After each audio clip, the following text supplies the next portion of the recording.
انطلقت في تويتر حملة إلكترونية واسعة باسم الصومال تتحدث، سعى فيها ناشطون ومدونون صوماليون للتعريف ببلدهم وكسر الصورة النمطية عنه.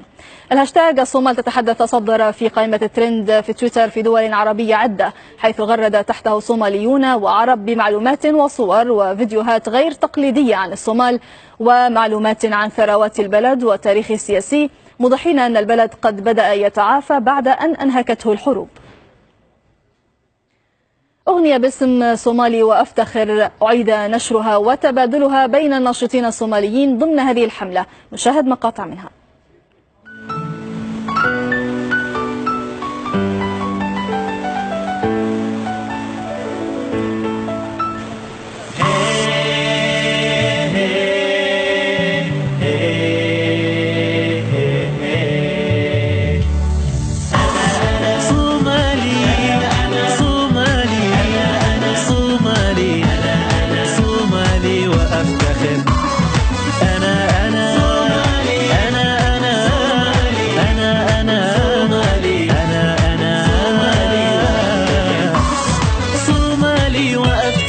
وحنيني سيستمر وبلادي ستزدهر. صومالي وأفتخر، صومالي وأفتخر، وحنيني سيستمر وبلادي ستزدهر. صومالي وأفتخر.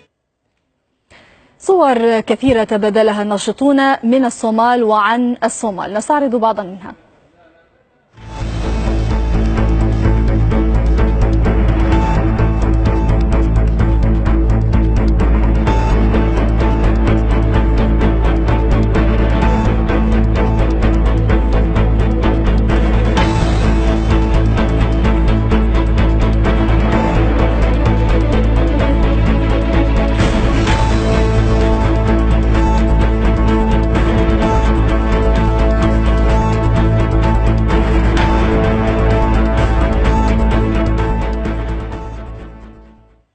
عدد كبير من رواد مواقع التواصل الصوماليين تفاعلوا مع الحملة، فقد غردت الصحفية سمية الشيخ محمود بقولها: ليس العيب أن تسقط، العيب هو البقاء ساقطا إلى الأبد. نحن أمة أبت مخرجات مؤتمرات لفرض حكومات لا نرضاها وفق أسس لا نقبلها ولا تشبهنا طيلة 11 عاما، وبعد قرابة 18 عاما من محاولات النهوض والتثبيط وضعنا قدمنا على حافة النجاة، لن نتراجع. أما الناشط والمدون محمد هيكام فقد قال: نحن شعب لا يعرف المجاملة في دينه ولا في دنياه، ولا نرضى أن يمس أحد حريتنا، ولا نقبل الظلم لأنفسنا ولا لإخوتنا، ولا يعرف الضعف له طريقا في الدفاع عن حقوقه. هكذا هي طبيعتنا، وكما عرفها المستعمر الغربي سيعرف كل العالم أيضا. وعلق الناشط السياسي محمود فيدو بقوله: ذاق الصوماليون مرارة في تلك السنوات بصمت وكبرياء فريدين، وواجهوا مصيرهم بأنفسهم كجريح يحاول وحيدا أن يوقف نزيف دمه. أما الآن الحمد لله تعافت من الحروب تدريجيا. هبة شوكري طبيبة وناشطة صومالية وضعت صورا عدة من العاصمة مقديشو وقالت: هذه هي عاصمتنا مقديشو التي يخفونها عنكم، يهددونكم بالصوملة وهم يعلمون أن الصومال اليوم تعني البعثة الجديدة أو القيام من الرمد.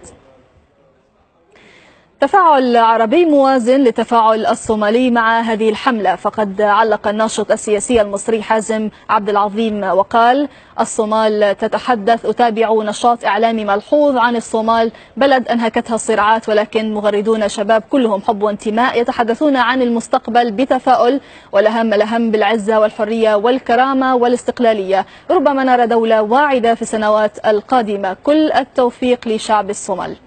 أما المغرد السعودي نايف العتيبي فعلق بقوله: الصومال هي الدولة العربية الوحيدة التي لقنت درسا لن ينساه التاريخ للأمريكان وحلفائه عام 1993، شعب وفي لا يركعون لأي مستعمر أعجمي.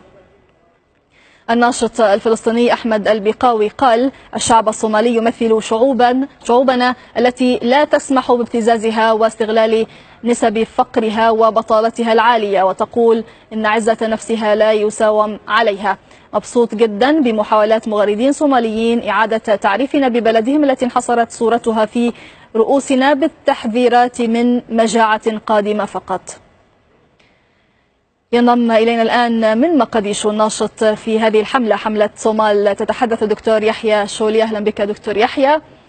أهمية هذه الحملة والأهداف التي تسعون إليها. أهمية هذه الحملة كانت في البداية لإظهار الوجه الحقيقي للصومال أو الوجه الآخر الذي طالما تجاهله الإعلام العربي والعالمي. لاحظنا في الآونة الأخيرة انتشار الكثير من الهاشتاجات من غير الصوماليين تتحدث عن الصومال، فأرادنا بعض الناشطون ومنهم الأخت هبة شكري التي كانت صاحبة الفكرة أن نتحدث باسم الصومال، أن يتحدث الصومال باسم شبابه وشاباته ويقدم الصورة الأخرى التي طالما يعني تجاهلها الإعلام، والإعلام يعني طبع صورة نمطية سيئة جدا عن الصومال. أصبح الكثير من المغردين الذين تفاعلنا معهم تفاجأوا حقيقة. الصورة النمطية كانت عندهم هي المجاعة والقراصنة والإرهاب، فتفاعلوا جدا وأظهروا لنا مدى سعادتهم وسرورهم بأنهم رأوا هذه الصورة الأخرى من الصومال. إذن أنتم راضون على حجم التفاعل الذي أحدثه هذا الهاشتاج؟ في الحقيقة لم نكن نتوقع هذا الكم الهائل من التفاعل. كان الهدف أن نظهر هذه الصورة. الحمد لله وجدنا تفاعل كبير جدا من إخواننا الناطقين باللغة العربية من المحيط إلى الخليج. رأينا مغردين من كل الدول العربية حقيقة نشكرهم عليها، وكان هناك أيضا تفاعل كبير من الإخوة الصوماليين الذين موجودون في الداخل وفي الشتات، شاركوا ب يعني آرائهم وشاركوا ب تفاعلهم، وكان التفاعل يعني حقيقة لما كنا نتوقعه. طيب. يعني دكتور يحيى أو الوسم الهاشتاج بدأ بعد هذا التفاعل الغير متوقع كما قلت. ما المدى الذي تسعون للوصول إليه وبالمعنى الخطوات القادمة في هذه الحملة؟ بالطبع سنواصل تقديم هذه الصورة، ونتمنى من الإخوة العرب أن يستفيدوا من تجربة نضال الشعب الصومالي. الصومال كان أول من قام بثورة ضد الظلم وضد الدكتاتورية. نتمنى من العرب أن يتعلموا أن الثورات ليست هي مجرد نزهة، وإنما تحتاج إلى تضحيات وتحتاج إلى ثمن باهظ قد يستغرق لجيل أو جيلين.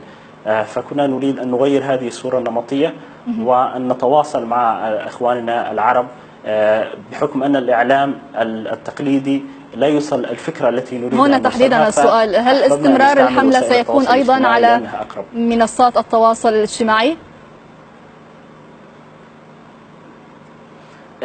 وجدنا أن منصات التواصل الاجتماعي هي الأقرب للناس، بحكم عدم وجود إعلام صومالي قوي.